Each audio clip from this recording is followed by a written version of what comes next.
to China and got, I can't remember, almost 10,000 copies of it printed in China, came in shipping containers to our house. And we sold it out of our house and through bookstores and shipped it to Amazon so they could stop, printing on demand and get this higher quality version of the book. And right at the moment that we started to climb up the parenting list on Amazon, we got picked up by a mainstream publisher. We got picked up by a Penguin. And at that point, you're more in the power seat versus if they'd accepted you from the beginning, right? Right, because we had this book that had a track record, and I was getting radio interviews and things like that. I mean, we weren't, we definitely weren't paying the rent with the book, but it was turning into something. And my summer camp was growing, and right about then, my TED Talk came out. So, okay, right. Yeah.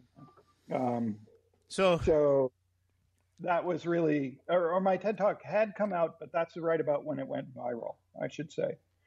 So the publishers they were like, hey, maybe this person is on the verge of a breakout, and they jumped on it. Let's ride that wave, yeah. Yeah, that was fantastic. But really what that did was I doubled down, and I didn't even take consulting gigs anymore. And that put me on the track to opening the school, where I signed a lease on 10,000 square feet in San Francisco with no students. Yeah, wow. Signed up. So another giant leap of faith. But now, almost 10 years later, Brightworks is world famous. I get invited all over the world to talk about education because of what Brightworks has done now. So and that's how I heard about you. I in one of my absolutely petrified moments pre-parenthood, close to delivery date, I'm talking to a friend of mine, and he goes, "Hey, you got to watch this TED Talk." And he'd also, I was in a transition phase professionally, and I'd talked about, I should do something with kids. It's kind of the same thing. Like, I grew up in a way where I used tools, and this is why your story resonates so much with me, Gever. I was at that point. I got to decide what I'm going to do, and I'm asking the questions, about that transition, because I was contemplating those same things. I took a different route, but I can fully identify with that point in life. And I'm curious too. I know I've read and maybe even seen YouTube videos of the haters. People that were, how dare could you write a book and recommend that people do dangerous things with their kids? Or how dare could you start a school and not have grades or not have tests? And I want to hear, how you dealt with some of that. I mean, was it easy to just let it roll off your back, or did you question yourself at times? Like, am I doing the right thing? Oh my goodness. Did I question myself? Yes, of course I questioned myself. I am confident, but not overconfident, I hope. But what I am is I have the power of my convictions that comes from practicing daring big ideas. And so, definitely in my technology career, I was known for that behavior of like committing the group to something that didn't have a guaranteed outcome. In my own life, as you look at how my life has changed over time, what you see is someone who sort of goes all in when he feels like he has a good idea. The truth is, not all of my ideas are great and not all of them have worked, but moving from that kind of passionate conviction from one idea to another has given me a sense of like, does this have the ring of truth to it? Does this feel like it's going to work out? I agonize over it, but I also fully commit. And I think that's part of what enables me to do these things. I guess. Sorry, someone walked in the room to No say. problem. And let's make this clear. You are at Brightworks right now. The noise we hear in the background. It appears I thought I was hearing turbines or something rolling in the background, but there is active learning and experimenting and curiosity happening. I'm assuming outside your door, outside your window right now. Yeah, if I look out my window, we just moved our school, but if I look out my window, I see that the shop has expanded out into the playground, and there are 15 kids working with 2 staff members, and I can't tell what they're building, but it's getting taller. Some kind of structure. So there's chop saws and drills and everything you can imagine out there. I'm going to tell you another little story here. Yesterday morning, I was reading about you and just kind of preparing for this. And when my son woke up, I told him what I was doing, and I said, I'm going to talk to this person that started a school that I really would like to figure out a way to send you to at some point. And so then we started looking at some of the Instagram posts, and what I was showing him was the land what's the title of, what do you call it, the thing you took out to Bonneville Salt Flats? The land ship. The land ship, yes. So that was, and now your fascination with wind, it's tying into this. But this structure, audience, is this massive wood structure that uses wind to create forward propulsion, I'm assuming. But where I'm going with this story was that I showed those pictures to my son yesterday morning, and he immediately said, well, let's go build one. I want to build one. Can we go build one right now? And I said, Gavin, buddy, listen, here's the deal. Number one, this is a big project. And I said, let's look back through some of these pictures. Look, there's plans, there's drawings. Look at all the kids. They're collaborating. This kind of stuff you don't just make a decision and go do it.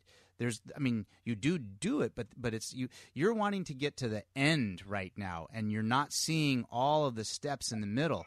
I said the first thing you should do, if you want to build one of those things, draw a picture. Let's figure out what we're going to need. So this morning, before I left for work, my son says to me, hey, I want to show you something. And he has a Lego model where he has duplicated the fins on the turbine with a shaft that goes down with a sprocket that's connecting to he built a model of your guys' land ship. So that's fantastic. Anyways, to tie this back to what's going on behind you, and he talks about building stuff. Anybody that's interested, it's GeverTulley, I believe, is your Instagram handle. Yep. And you don't have to go very far to see some of the pictures of this massive structure out on the Bonneville Salt Flats.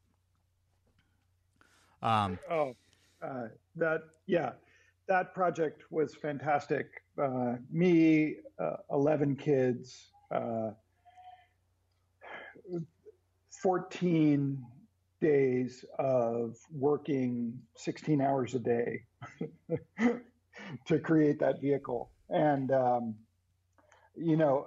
just to put a bow on this, we are headed to La Ventana next summer with a group of kids from a school in Mexico and kids from my tinkering school camp to build a new kind of low-cost research vessel for gathering science data in the Sea of Cortez. Oh my gosh. Wow. Yeah. So we're doing a project with a marine biologist starting in La Ventana to monitor certain aspects of the water quality down there to try and see how they change over a 24-hour period. Gever, do you know John Gregory? No. So John Gregory owns or is the how did he phrase it? He bought the Western Flyer. The Western Flyer was the ship that John Steinbeck chartered to do his circumnavigation of the peninsula before he wrote the book with Ricketts about the peninsula. And I'm drawing a blank on the name. But he bought this boat and he's restoring it and is using the whole premise is to use the inspiration and curiosity of Steinbeck and his partner Ricketts with the same boat to inspire kids to chase their dreams and those that are curious in the biological or the marine biology world. This boat is going to be available for kids to go on and do research. Got it. There's a definite connection there for sure. Yeah. And I had him on the podcast a month and a half ago or so, and we talked about all of this. So his name is John Gregory. I believe that's what it was, but it's the Western Flyer Foundation is his foundation. Okay. I'm just making a note. Yeah. But I think what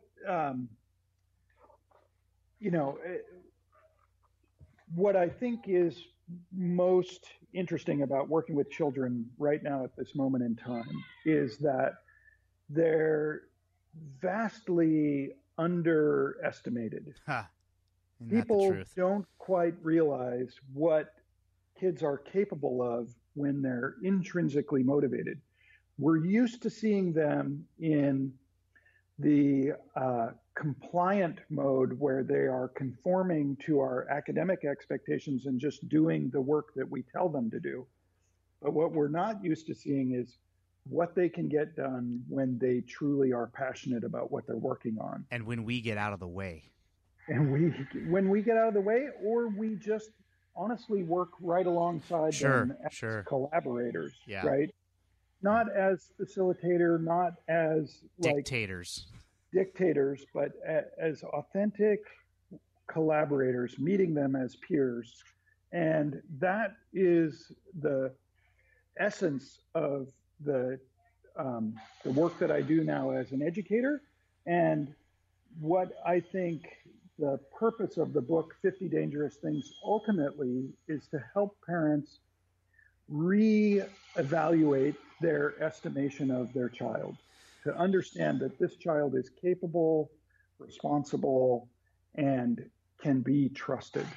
I tell you, it's been a massive burden relief of a burden on my shoulders as a parent to come to the conclusion that I don't have to be – I got to open the doors and help. But I'm realizing now more than ever, I mean, at the end of the day, that yes, the place or the environment and all of it does matter, but my son is curious, and that's enough at this point. And I've really – I mean, that's what drove me to write that email to you 5 years ago. And those that are listening, I'll bring this up. I wrote an email to info at Brightworks about a month after my son had been born. And I said, I mean, I was desperate. I'm like, my kid's going to need to go to school in 5 years, and I want him to go to a school, but I'm not moving to San Francisco. I'm so much more relaxed today because I realize that, I mean, yes, I would love to send my child to Brightworks. There isn't one in San Diego, and I'm not moving to San Francisco, but it's less important to me today because I understand so much more about what any child is capable of if you give them the tools and encourage the curiosity. Which goes back to the whole robotics thing. Yes, I'm not going to get in the way of that. My fear is that I can't move quick enough for him. He wants to build robots that do things around our house, and I mean, I don't know how to do that. But you're surrounded by incredible resources, and you as a research partner, your secret superpower is that of supervision. You can help him find those mentors on YouTube, at the local library. And San Diego, El Cajon, that whole area, there are probably a dozen open maker spaces that he can connect with retired engineers who are experts in the field. So all encouraging things to hear from you. Very encouraging things. So I want to go back to our mutual love of Baja here. We're hitting 40 minutes, and I promise I will not go over an hour. I know you've got lots of things going on.